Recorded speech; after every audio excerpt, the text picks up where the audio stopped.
Hello, story time.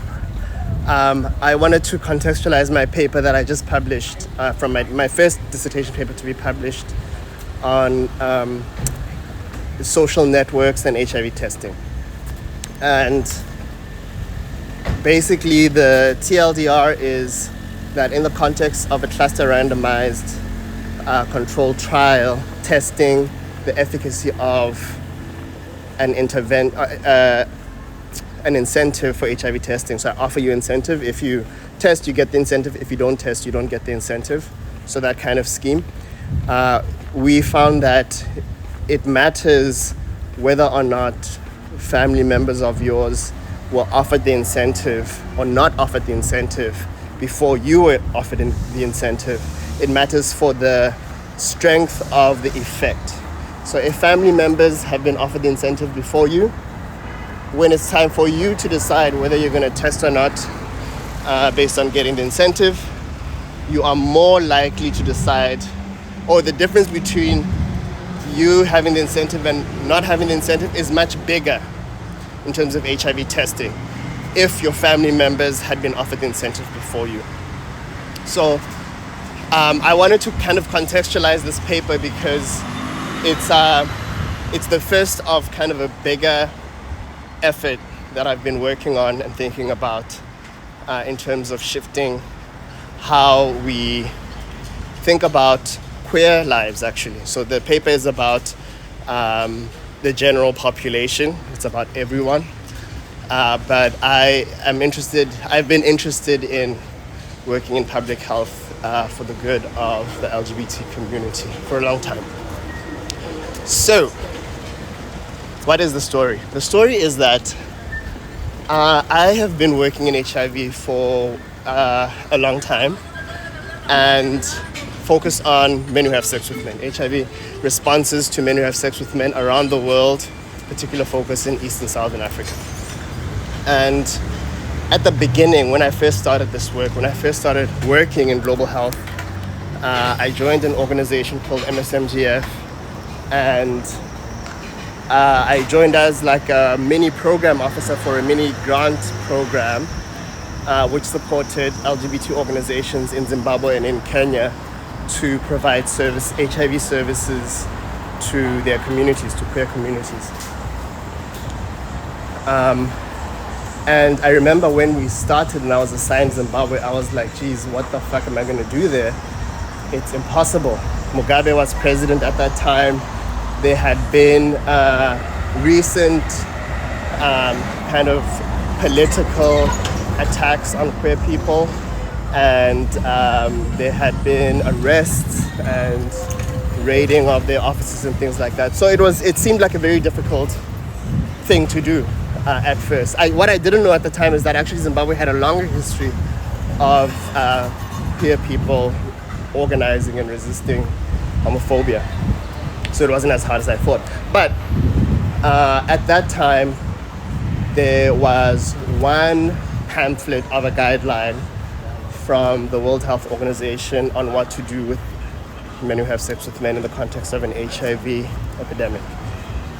So it wasn't a thing that, especially because in Africa, though the epidemics in Africa were for some specific reasons, some historically specific reasons that are worth understanding, but I won't go into right now, were called generalized epidemics among the generalized population, which means there wasn't a specific focus on these populations that had borne the brunt of the pandemic in the early days. So there wasn't a focus on gay men in Africa for a very long time, even though that's where most of the gay men with HIV live. But what happened over this decade that I was working is that we, meaning a community of people, including myself, really managed to institutionalize the idea that one has to respond to men who have sex with men at every level of programming. You have to pay attention to the specific needs of men who have sex with men.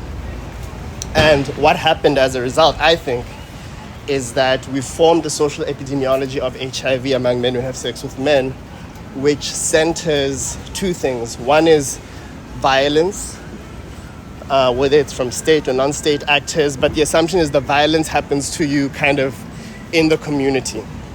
And then the other is services, that the reason the HIV epidemic looks the way it does is because some of us don't have access to services and information and the things we need, PrEP, condoms, lube, whatever, the things we need to stay HIV free or to live with HIV and be healthy with HIV. And both of these frames, one is that we face violence, so we have to do some anti-violence things, which completely makes sense. And we have difficult access to services, so we have to attend to services, train healthcare providers, build up referral systems with safe providers, empower, give local communities resources for them to do their work, etc. Okay, so that was the status quo. I came to be dissatisfied with it because it's obvious to me that a lot of the bad health outcomes, mental health and physical health, that queer and trans people face has to do with the fact that we are locked out of very important relationships at a very critical time, or we fear being locked out of them and we act in a way that kind of that is driven by that fear. What I mean by that is that there's such a ubiquitous story that goes something like, I thought I was gay, then I came out to myself, and I came out to my parents, and then I was kicked out of home. Or I stayed at home, but our relationship was forever changed. We don't talk anymore. We are not intimate anymore with my family. We don't trust each other anymore. So there's a lot of trauma that has to do with losing relationships that are important. And what I think we haven't really super paid attention to is that that's systematic, it's predictable, and there's a pattern, and you can examine the pattern. And those relationships are not just for the sake of making sense of your internal universe and knowing who you're connected to, having people who love you, who can encourage you when things are going wrong. Those things are all important. Those psychosocial aspects of relationships are very important. But what is also important and very rarely examined is that these relationships convey resources. So housing, credit, whatever, right? Like we get things from our family, especially when we are not yet working or we're training in order to fit into this crazy job market that we live in. So along with getting your feelings hurt, what happens when you come out and you're rejected by your family is that like your resources dry up.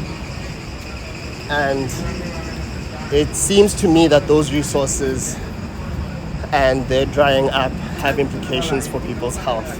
So I've been interested in thinking about homophobia not just as a thing that is physically violent and painful in terms of assault, or emotionally violent and painful in terms of the rejection and how you feel about yourself, but also the material impacts of homophobia. What does it mean for a large group of people in a specific population to experience this disconnection from the networks that circulate resources through among family members? What happens when people become disconnected? So I started my PhD. I thought that's what I was going to do. I'm going to take a break from walking. My coffee shop is closed today that I usually work from, so I'm looking for another one. So I thought I'd make a video while I'm looking. But now I'm going to sit down because it's hot.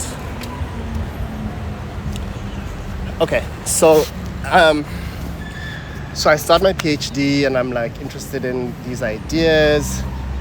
And the two challenges that I face kind of off the bat are that there isn't data to examine these ideas that is available to just analyze. A lot of PhD programs really encourage people to not collect their own data, to find a data source and analyze that data. Yo, guys, I'm sweating. Anyway, this is how people are when it's hot. So the first one was data. There's no data collected already ready to go to analyze for a 4-year PhD, which is the timeline we were given in our program. And even collecting data like that afresh would have been a really difficult task, and it would have taken time. It would have had to be a cohort. So we didn't have the data. The other problem is, even if we had the data, the tools for analyzing network data epidemiologically are super different from the tools that people are trained in. The main difference is that the way we are trained, as a starting point, we consider individuals to be independent of one another. So one individual's experiences can't affect another individual's health outcomes, which doesn't make sense. My parents grew up under apartheid. You can't tell me that having parents that grew up under apartheid doesn't change you in any way, compared to not having parents who grew up in a reasonable political system. So I lost my train of thought. It will come back. Okay, so I had said about so there's this independence assumption in epidemiology, which makes it difficult to ask questions about how one person's something affects another person's something else. But what happened is I ended up being drawn into this project by guys, wow, the sweat. I'm gonna pause and wipe it off. Okay, so those are the two problems. No data, even if data, the analytic tools we have available don't cut it. So so much of my PhD time was really spent spinning and wondering what I'm gonna study when it comes to dissertation, given that my specific interests are so difficult. But what ended up happening is I got looped into my supervisor's project, which is a cohort of older South Africans that's been going since 2014, embedded in a bigger cohort of about 100,000 people, which has been observed since 1992. So it turned out that the bigger cohort that has been observed since 1992, in that cohort, it's a geographically defined area where they try very hard to survey every single household in that area every single year. And the data that they've collected since 1992 includes who your mom is, who your dad is, who your significant other is. And it tracks those relationships over time. It tracks which household you've been a member of over time. So that data is actually a huge family network data set that had not been used as such until my project, I believe. Maybe other people did. I couldn't find anything. So I was like, okay, I don't have data on queer people, but what at least I can do is see or demonstrate that, because I had a strong feeling that it would work out the way I thought it would work out. But I wanted to demonstrate that family relationships matter in terms of the material resources they convey. So I had a couple of papers. I have 3 papers which are all roughly around that same area. The first one to come out was actually a randomized control trial, not in my supervisor's project, but it's a project that's similarly structured. So doing the first one allowed me to easily get into the second one. And in this paper, we show that it matters whether or not your family members were offered an incentive for HIV testing, the effect, how big the change in my behavior is influenced by whether or not my family members were offered the incentive before I was, an incentive for HIV testing. So the way it worked is it was a cluster randomized trial, which means they don't randomly allocate, we're going to give the incentive or not the incentive at the individual level. They do it at the community level. There were like 45 communities. So they were each randomized so that every person is offered the incentive or no one is offered the incentive.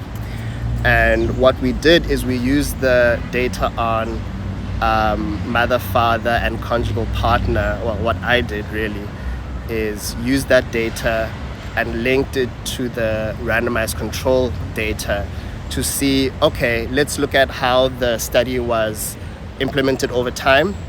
Let's count how many of my family members received the offer of an incentive. In other words, they live in an intervention community. How many of them were offered the incentive before I was offered the incentive? And then I checked like whether it's different for people who have no family members who are offered the incentive, whether the effect of the incentive is different for those people than for people who had at least one person who were offered it before they were. So the result is that yes, it makes a difference. If you offer this incentive to someone's family members before them, the effect of the incentive is much bigger than if they are the first person to be offered that incentive, or if they don't have family members who are offered that incentive. So what does that really show in relation to my bigger project?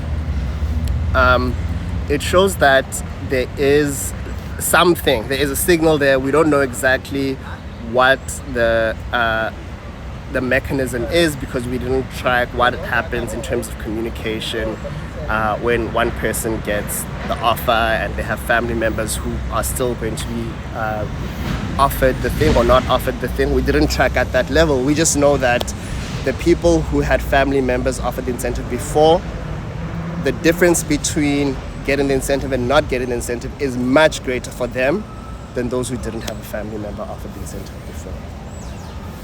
So it tells us that there is something going on. It does have to do with material resources. The incentive is a material resource. It has to do with family networks. We tracked family networks.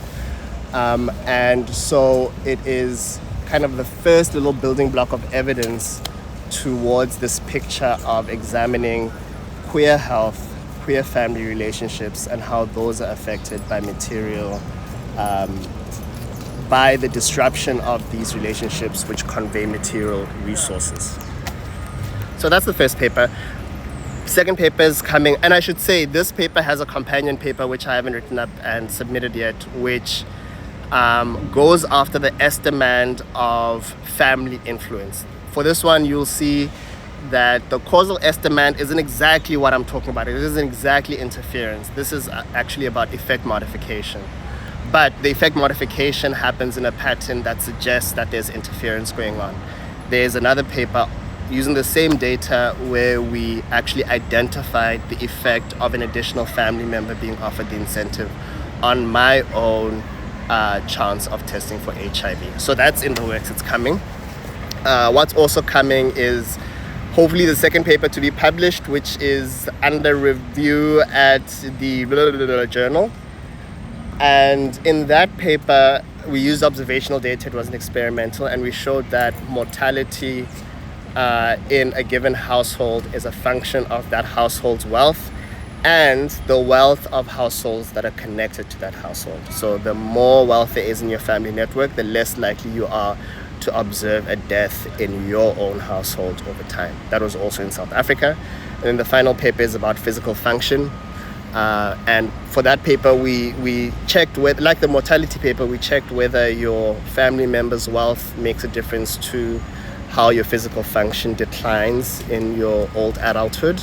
And we didn't find a significant effect association there. So what, for my thesis, what we got is that resources embedded in your network affect health behavior, HIV testing, and health in general, mortality, but not health related to physical function and declines in physical function at old age. At least we didn't have evidence for that latter claim. And in the broader scheme of things, what this says is maybe there's something there with this idea that resources are important for explaining the disparities in health outcomes when you compare LGBT people to everyone else. So the project lays a foundation. My dissertation project lays a foundation for this other project of examining the same thing except for queer people. Coming soon, I'm working on this paper.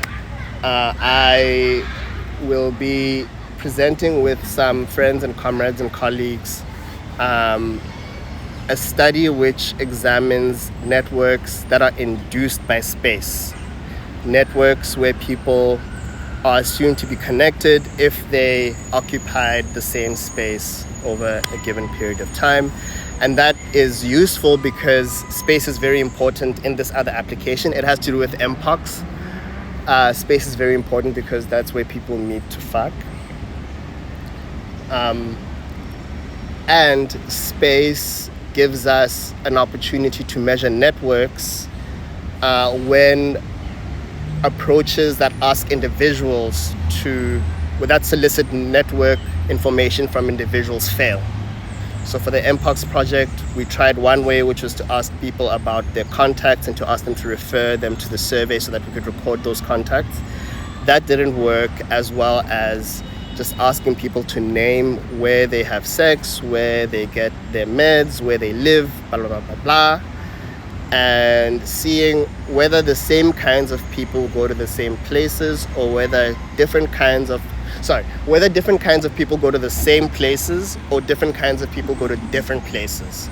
And that's an important question to answer when you're intervening, because in the context of an infectious disease, it's a different situation if everyone goes to every place than if there is assortative mixing by place. So only some people go to this place, the others go to another place. It makes a difference for how you intervene in a fast-moving outbreak. So that is the context of this first paper. Please read it. I'd love to hear what people think about it. If not, just look at the pictures. I made a nice picture. I hope it's high res in the published version. But I am happy to have this out there, and I would love for people to talk to me about the work and share their thoughts.